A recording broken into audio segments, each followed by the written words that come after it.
said in class that you using my own words, eh?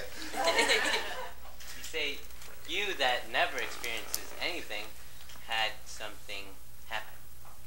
Yes, that's true. Okay, some years ago I started, I usually take a little 10-day retreat with Shinzen each year, as well as one or two 10-day retreats with Dzogchen people, as well as sit a little each day. And several years ago on a retreat with Shinzen, I was complaining to him that I get sleepier and sleepier when I meditate. You know, I sit there and I close my eyes and I'm off in no time at all. And he's very good at reframing things in an experimental way. So he told me, and he asked me about what kind of mindfulness I was retaining as I began to get sleepy, and I was retaining some mindfulness. So he gave me some suggestions on retaining more mindfulness, and then reframed the thing for me by telling me I was exploring the bhavanga. What? Oh, that sounds exciting, exploring the bhavanga.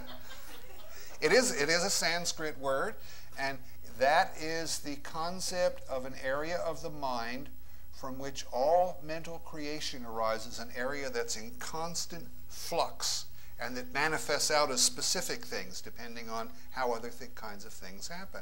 And following his instructions, I learned to kind of sink deeper into that, watch it for longer periods of time, and so instead of just thinking of myself as a sleepyhead, I began to think of myself as a meditator.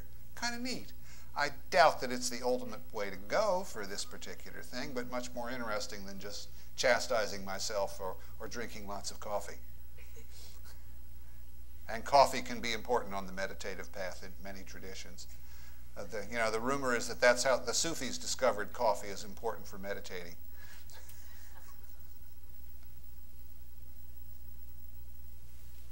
So what else? Mm-hmm.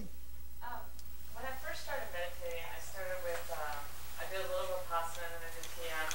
And for the first couple of years, I enjoyed my meditation. It seemed to take me to a place of sort of expanded awareness and just energetically feeling big and high in a sense too. Then, I don't know what occurred, but suddenly doing the same practice of both Vipassana and TM, I started experiencing my meditation with a lot of chatter, and if I didn't have a ton of mind chatter, I would just fall asleep. And it's been like that for a couple of years. Do you have any? You need to go to the Bhavanga Yoga.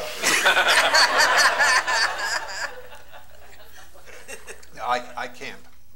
I mean, I don't know what teacher you're studying with, and obviously what they have to say on it would be more important than my general kind of thing. But one of the things that is a problem in meditation is we go into it with ideas about what should happen, and sometimes that doesn't correspond with what does happen, and so we get hung up on that sort of thing.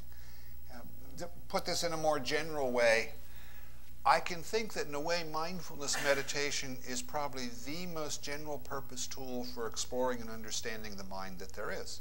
I mean, this instruction to try to look at everything clearly with equanimity and now controlling it, let it happen, see what it's like at deeper and deeper levels. But those meditation instructions are always given within a context, usually the context of a particular spiritual tradition, which in a sense whispers in your ear, of course it should lead to so-and-so. And so there are subtle biases being applied when you do the meditation. For years, the main thing I saw in my Vipassana was the occasional insight into the bias I was approaching my meditation with. You know, so that I could say to myself, I'm here to explore whatever happens. And in point of fact, no, I'm here to make such and such kind of happen, and I don't want so-and-so to kind of happen. And that kind of attraction and aversion is exactly the kind of thing that drives samsara. Not that we should never make choices in life, but to be driven constantly by choices like that and to not know you're making them is to be enslaved by them.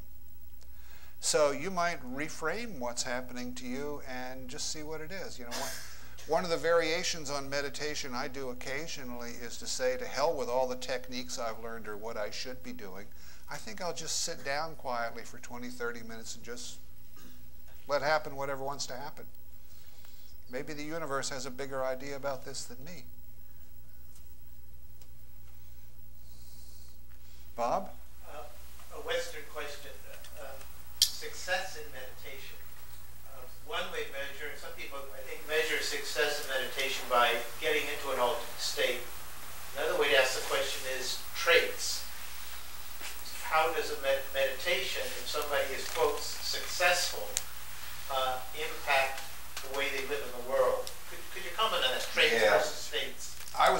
somebody would not let me get away with sliding over the criteria of what's a good meditation or success or moving toward it. It is a tricky kind of question. What's considered success certainly varies within different meditation traditions, and all of them could be questioned from a Western approach.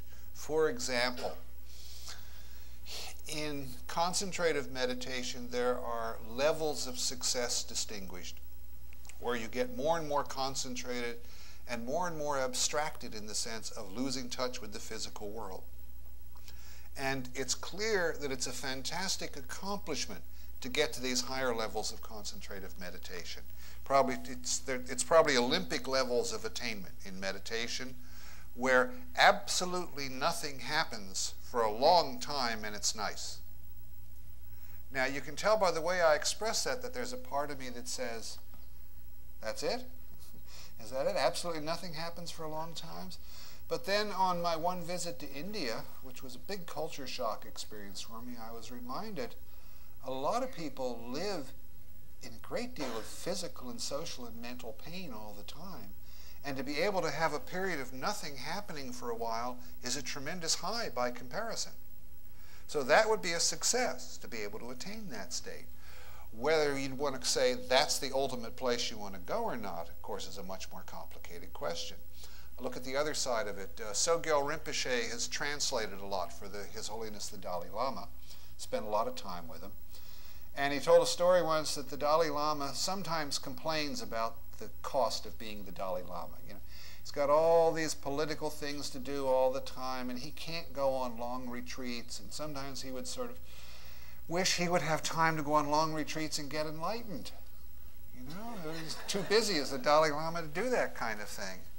But then one day he was doing this, and he stopped and thought, and he says, well, you know, if I was able to do that and get enlightened, then I'd be able to work to benefit sentient beings. But I'm too busy working to benefit sentient beings to take the time to do that, so maybe it's not very important whether I get enlightened or not. Now, I'm begging the sense of what being enlightened means, but, you know, I'm more pragmatic, you know. I'm not so interested anymore in the fact that a person experiences some exotic altered state of consciousness per se. I'm more interested in, as you say, the trait aspect of it. Does it make them a better human being? Are they wiser and more compassionate? Can they help people in a more effective way or make the world a little better place in a more effective way? And that's more a bottom line for me. That's why, for instance, I stressed, you know, this purification of consciousness, which has an implicit model that we're basically good, so that if you get the kinks out, your basic goodness is more likely to come out effectively. And I didn't stress getting into funny altered states of consciousness. That's a part of it, and there's a place for it, and these altered states can be seen both as an end in themselves and or as a tool. But again, for me, my personal bias is the bottom line is someone more loving and wiser about being more loving. Yeah. Yes, I'm the creative expression track, and you mentioned briefly about one time you just experimented, you know, just sort of did what you wanted. It seems like to me there's an overriding theme here of taking instruction on how to do a meditation from outside of oneself. And it seems like to me there's a whole world of actually using the meditation to determine which direction the meditation should take. Yeah, they're both there. I mean, I don't want to just take direction from myself, because to the degree I'm stuck, I'll then run in circles and tell myself how smart I am. But on the other hand, I don't want to say, I'm nothing and don't have any intelligence at all. I need somebody else who's able to tell me exactly what to do. But blending those things, going back and forth between them, I think can be very useful.